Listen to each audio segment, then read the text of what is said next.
নমস্কার বন্ধুরা, আজ আমি নিয়ে এলাম একটা হেলদি ব্রেকফাস্টের রেসিপি। তার সাথে থাকছে একটা চটপটা সস, যেটা আপনারা যে কোনো ভাজাভুজির সাথেও খেতে পারেন। চলুন তাহলে রেসিপিটা শুরু করা যাক। নিলাম একটা বোলের মধ্যে নিয়ে নিলাম 1 কাপ সুজি। আমি সরু দানার সুজিটা ব্যবহার করেছি।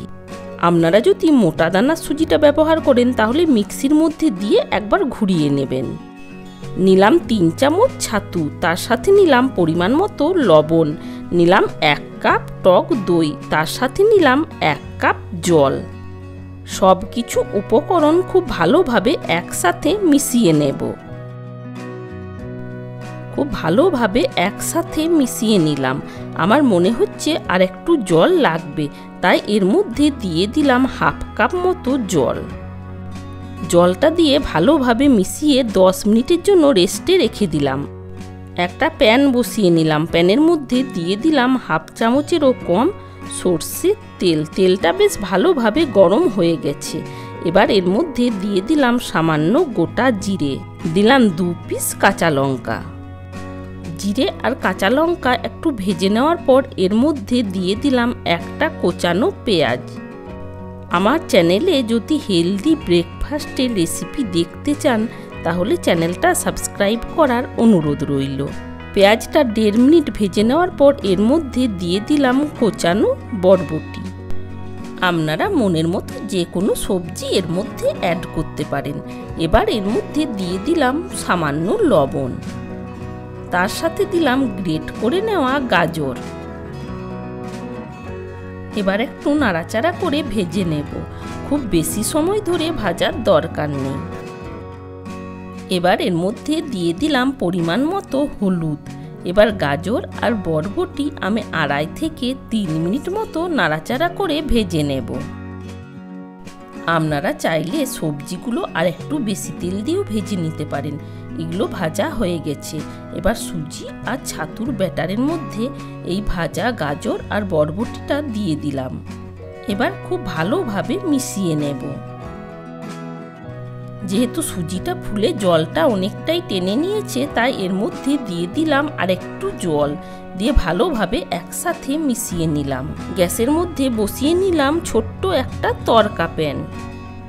ওই প্যানের মধ্যে দিয়ে দিলাম খুব সামান্য সরষের তেল। তেলটা বেশ ভালোভাবে গরম হয়ে গেছে। এবার এর মধ্যে দিয়ে দিলাম সামান্য সাদা তিল। এবার ওই মিশ্রণটা আমি 2 চামচ এর মধ্যে দিয়ে দিলাম।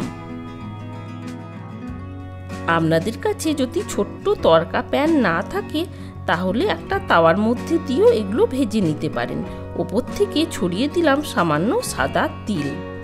একদম কম ফ্লেমে এক দিকটা ভেজে নেওয়ার পর উল্টে নিলাম। এবার ওই দিকটাও ভেজে নেব। এইরকমভাবে আমি সবগুলোই তৈরি করে নেব। আর একটা দেখিয়ে দিচ্ছি।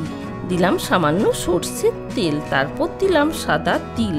এবার ওই একই প্রসেসে ওই ব্যাটারটা দিয়ে এইরকমভাবেই ভেজে তারপর তুলে নেব। আর এই রকম যদি কম তেল মশলা দিয়ে জলখাবারের রেসিপি দেখতে চান তাহলে অবশ্যই চ্যানেলটা সাবস্ক্রাইব করার অনুরোধ রইল। এইরকমভাবে সবগুলো ভেজেই নামিয়ে নেব। চটপটা চাটনিটা বানিয়ে নেব। ওই প্যানের মধ্যেই দিয়ে দিলাম সামান্য সরষের তেল, দিলাম কোচানো রসুন। রসুনটা একটু ভেজে নেওয়ার পর এর মধ্যে দিয়ে দিলাম 3 চামচ মতো টমেটো সস। তারপর এর মধ্যে দিয়ে দিলাম খুব সামান্য ওই 2 চামচের মতো জল। একটু নাড়াচাড়া করে নেওয়ার পর দিয়ে দিলাম 1/2 চামচেরও কম সোয়া সস। দিয়ে দিলাম সামান্য ভিনিগার। তার সাথে দিলাম খুব সামান্য চিলি ফ্লেক্স। আর দিয়ে দিলাম 2 চামচ মতো মধু। আপনারা মধুর পরিবর্তে চিনিও দিতে পারেন। চাটনিটা তৈরি হয়ে গেছে। এবার এর মধ্যে দিয়ে দিলাম সামান্য সাদা তিল। এবার নামিয়ে নেব। আজকের এই রেসিপি আপনাদের কেমন লেগেছে কমেন্ট করে জানানোর অনুরোধ রইল। আজ তাহলে এই পর্যন্তই। ভালো থাকবেন, সুস্থ থাকবেন। আবার দেখা হচ্ছে অন্য কোনো রেসিপির সাথে।